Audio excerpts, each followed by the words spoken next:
कक्षा 10th में अध्याय 2 के अंतर्गत पेपर में पूछा जाता है कि शून्यांक ज्ञात कीजिए। तो शून्यांक किस तरीके से ज्ञात करते हैं मैं आपको आज सरल तरीके से समझाता हूं। किस तरीके से शून्यांक ज्ञात करते हैं, जैसे यहां पर लिखा है x² - 2x - 8। सबसे पहला काम तो ये करना है कि इसके बाद में 0 मानना है। इस समीकरण में 0 मानना है, क्योंकि अगर वो शून्यांक ज्ञात करना है शून्य तो मानना पड़ेगी। शून्य मानेंगे तभी शून्यांक ज्ञात कर सकते हैं।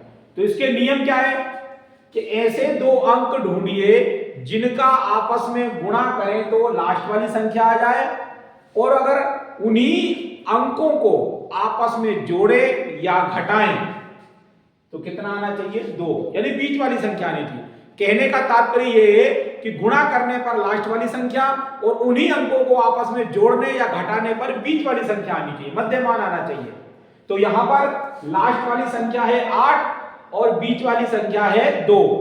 अब ऐसी दो अंक ढूंढे जिनका गुणा करने पर 8 आए। तो जैसे 2 × 8, 2 × 8 = 16, ये नहीं तो क्या हो जाएगा 2 × 4, कितना आ रहा है 8। तो 2 × 4 मिला अपने पास। इन दो अंकों को अपन यहां लिखेंगे तो ये हो जाएगा x², पहली संख्या पहला चिन्ह, और इनमें से बड़ी संख्या लिखनी है। तो बड़ी संख्या कौन सी है, 4, तो यहां लिखेंगे 4x। अब सबसे बड़ी समस्या ये आती है कि हम यहां चिन्ह कौन सा लगाएं। ज्यादातर बच्चे गलती यही करते हैं कि यहां चिन्ह गलत लगा देते हैं। तो उसका एक आसान तरीका है, अगर जो अंक अपने निकले हैं, अगर वो दो अंक आपस में जोड़ने पर अगर बीच वाली संख्या आ रही है तो दोनों चिन्ह समान होंगे। अगर अपन अंकों को जोड़ रहे हैं तो पहला चिन्ह माइनस तो दूसरा भी माइनस रहेगा, पहला प्लस चिन्ह तो दूसरा भी प्लस चिन्ह रहेगा, अगर अंकों को जोड़ रहे हैं। और अगर संख्या को घटा रहे हैं अपन, घटाने पर अपन बीच वाली संख्या आ रही है, अगर संख्या घट रही है तो पहला चिन्ह माइनस तो दूसरा प्लस हो जाएगा, पहला प्लस तो दूसरा माइनस। यानी कि जब संख्या घटती है तो चिन्ह असमान होंगे, अलग अलग रहेंगे, और अगर संख्या जुड़ती है तो दोनों चिन्ह समान होंगे, चाहे वो दोनों माइनस हो चाहे दोनों प्लस हो। तो यहां पर कौन सा चिन्ह आएगा, प्लस का। 4 में से 2 घटाएंगे तो 2 बचेगा, 4 का 2 में गुणा करेंगे तो हो जाएगा 8।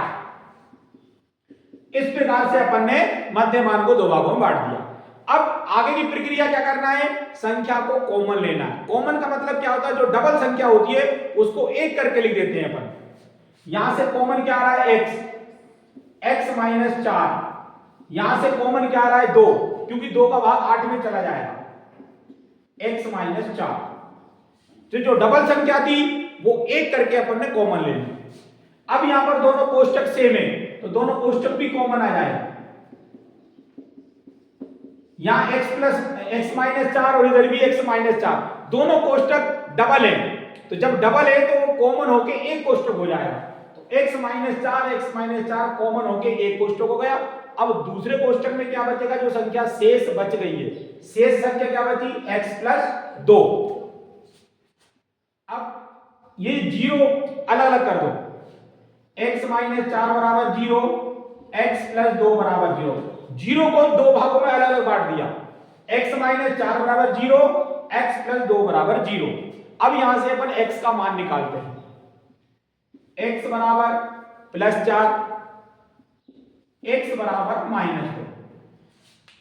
जब कोई संख्या पक्षांतर करते हैं तो चिन्ह हमेशा उसका बदल जाता है। तो यहां -4 था, पक्षांतर करा, बराबर के उस साइड प्लस की संख्या हो गई, माइनस का 4 इधर प्लस का 4 होगा, इधर प्लस के 2 इधर माइनस के 2। तो अंत में उत्तर क्या आ गया, अतः शून्यांक बराबर 4 व -2। ये 2 शून्यांक निकल आए अपने। कौन कौन से निकल आए, 4 और -2, ये 2 शून्यांक निकल आए। तो इस प्रकार से अपन ने शून्यांकों को हल करना सीखा। इसमें मेन चीज क्या होती है कि गुणा करने पर लास्ट पद आए और जोड़ने घटाने पर बीच का पद आए।